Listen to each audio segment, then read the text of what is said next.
में पंडित जवाहरलाल नेहरू ने बड़ी ही खूबसूरती से लिखा है कि पूरे विश्व में अगर कोई एक महिला है, पूरे विश्व की बात करता हूँ कि पूरे विश्व में अगर कोई एक महिला है जो साहस, शिक्षा, धैर्य और शांति का प्रतीक है, तो एकमात्र जिसका नाम है अहिल्याबाई होलकर। और इस बात को अगर पंडित जवाहरलाल नेहरू भारत की एक खोज में कह सकते हैं, तो इसी तरीके की एक दूसरी महिला का नाम भी मैं लेना चाहूँगा जो कि फॉरेन की है, जो हमारे हिंदुस्तान से नहीं है, लेकिन उन्होंने भी शायद भारत भ्रमण पर आने के बाद, उनका नाम है जॉली। जब वो भारत भ्रमण करने आती हैं तो उन्होंने जो उस समय का शासनकाल था, शायद आप लोगों में से बहुत सारे लोग इतिहास के विद्यार्थी होंगे या इतिहास के विद्यार्थी रहे होंगे, तो निश्चित तौर पर आपको पता होना चाहिए कि यह ऐसा दौर था जिसमें राजा की मृत्यु के बाद पत्नियां जो होती हैं, रानियां होती हैं, वो सती हो जाया करती थी। लेकिन जॉली का ये कहना है कि एकमात्र ऐसी महिला हिंदुस्तान की जो सती प्रथा की व्यवस्था होने के बावजूद हुई, उन्होंने एक नया डिसीजन, एक नया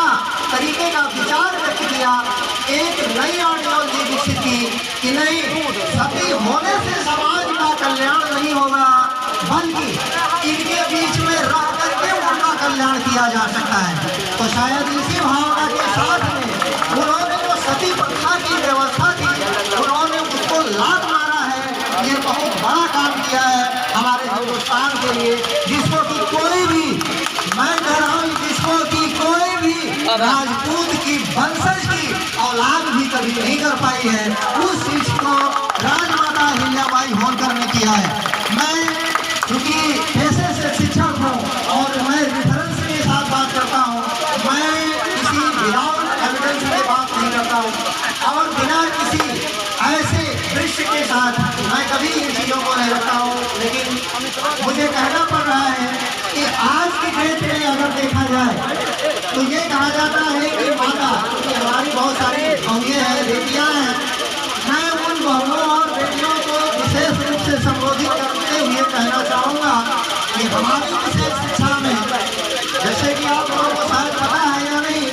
मैं साधारण शिक्षा का शिक्षक नहीं हूँ, मैं विशेष बालकों के टीचरों का शिक्षक हूँ, जो कि दुनिया में 10-20 गिने जाने वाले शिक्षक होते होंगे। यह भी आपके लिए गर्व की बात होनी चाहिए कि शायद आप भी गौरवान्वित हो कि हमारे हिंदुस्तान में हमारे जैसे 4-6 शिक्षकों से ज़्यादा मिलने वाले नहीं हैं। यह भी एक बड़ी आपका हो सकता है सौभाग्य, लेकिन मेरा सौभाग्य है कि मैं इस धरती में पला बढ़ा और दुनिया के उन टॉप टीचरों में से गिना जाता हूँ जहाँ की डिमांड हमारी फॉरेन से लेकर के हिंदुस्तान के कोने कोने में होती है। तो निश्चित तौर पर माँ जो होती है, मेरे विशेष शिक्षा के अकॉर्डिंग वो पहली शिक्षिका होती है और इसलिए माता अहिल्याबाई होलकर पहली शिक्षिका साबित होती है, सावित्री फुले भाई की तरह, जिन्होंने अपने बच्चे की शिक्षा का कमान वो स्वयं संभालती हैं। राज के योग के साथ साथ शिक्षा की कमान भी संभालना उनको आता है। एक माँ में इतने गुण होते हैं, अगर किसी को सीखना है तो निश्चित तौर पर मैं ये कहना चाहूँगा कि वो राजमाता अहिल्याबाई के दर्शन को पढ़ें, उनके किए गए कार्यों का अवलोकन करें। अगर उनके 10% कार्यों का अवलोकन करके हमने जिंदगी में उतार लिया तो ये समझ लीजिए कि एक बार पूरे विश्व का जिसको गुरु कहा जा सकता है, निश्चित तौर पर हम उनके आदर्शों पर चल करके और विश्व गुरु बन सकते हैं। पूरा इस तरीके की राज व्यवस्था को हासिल करने में हमें बहुत ज़्यादा देर नहीं लगेगी।